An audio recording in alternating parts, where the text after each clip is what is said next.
Subscribe to Technical Coder and hit the bell icon to watch latest programming videos first. Hey, what's up people, this is Technical Coder here, back again with another video, and this is a shortcut tutorial series. So we were up to this, how to add this into the timeline, and now we will show you how to cut this audio file, cut any part of this video, etc. I will do this with audio file.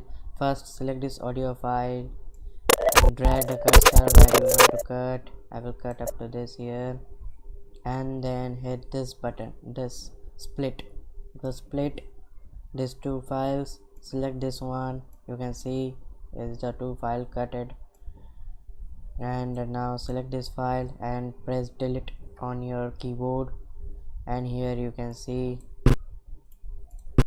okay, here you can see the file has been cutted. And now let's play this, and it will play. Hey, what's up people, this is Technical Coder here, and this is a sample video number 1. Is louder now. I will show you later how to reduce the volume. So thanks for today guys in this episode. See you in the next episode. So bye bye, peace. He's all alone, some things will never change. The lonely loner, simply breathe mine at night. And no.